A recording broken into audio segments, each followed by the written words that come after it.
Hello, and welcome to Color Commentary. I'm TJ, your average fan, and I'll be talking to you today about a show Game of Thrones House of the Dragon, Season 2, Episode 5. Let's get into it, shall we? Spoilers! Okay, so the aftermath of King Aegon, getting burned by his brother Aemon.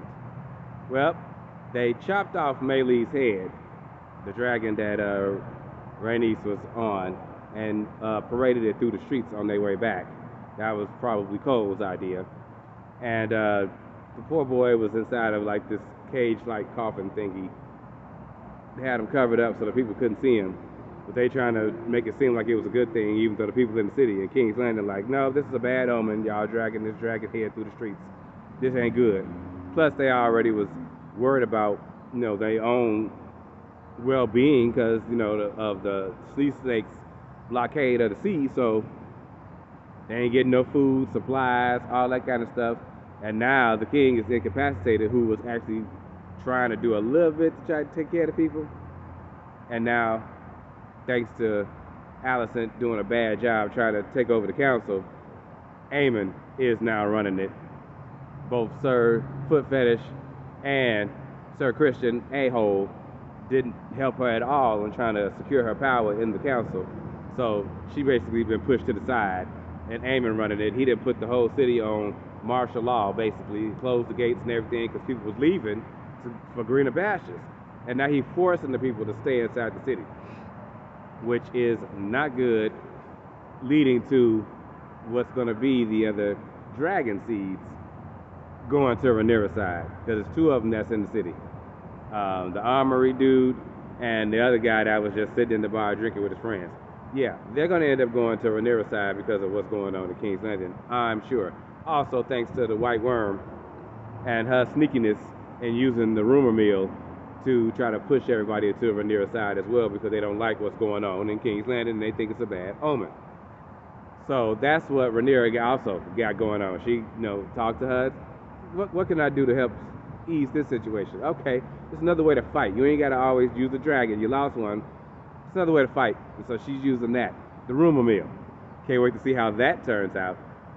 Now, Jace, her son, who been itching to fight, is pissed that he done went and did his own little diplomatic mission to secure, the veil. And, yeah, he did a great job, actually. She was proud of him. I was proud of him. I'm like, okay, you coming into your own, young man. And through his conversations with his mom is when they start thinking about the dragon seeds, all the bastards that's out there, and they need to probably round them up so they can start giving some of these riderless dragons, because they got at least 3. Give them a rider, So that's what was going on there. Like I said, Aemon pretty much then took over King's Landing and doing his best to try to hold it together. Aegon looking real bad, calling out for his mom, and she ain't nowhere to be found because she too busy being depressed about not having no power no more. Ridiculousness. Meanwhile, Daemon having all these dumb visions, which I'm kind of sick of at this point. This is the part of the show that I don't like. Is these random visions. I don't even know what this vision, this episode, what is that? Was they insinuating, thanks to the witch that I had to figure out was a witch, giving him these dreams, and he having dreams about sleeping with his mother? Like, I'm so disgusted, if so, and confused, if nothing else, about what that's all about. So, yeah, I'm going to need them to speak that alone. But Rhaenyra also sent one of her council to Harrenhal to see what's going on with him, because she worried about him raising an army for himself, which is exactly what he's doing. But he's doing it in a horrible way, because he convinced one of the lords of the Riverlands to go ahead and attack one of the other ones, but they looting and pillaging and raping and stealing women and children, going about it all wrong. So the other lords of the Riverlands are like, nope, we not on your side. We don't want to have nothing to do with that, bro. If this what you own, we don't want to have nothing to do with that. So, and they walked out on him. So, I don't know. She gonna have to do it herself. She gonna have to come and get them on her side herself, because he's doing a terrible job. Meanwhile, he's still having these ridiculous visions.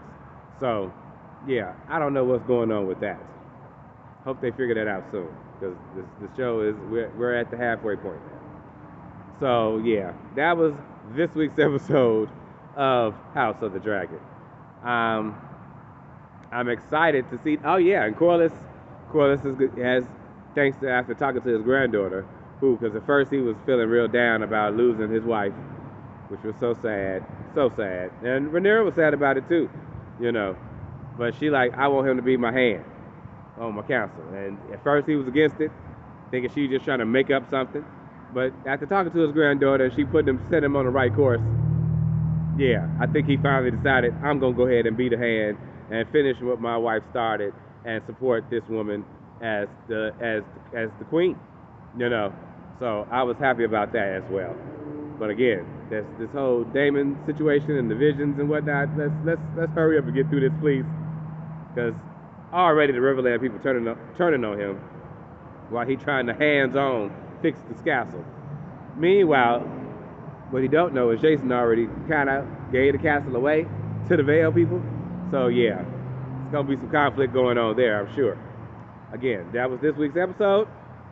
Interesting. Let me know what y'all thought, and I will see you guys next week for another one. In the meantime, have a great day.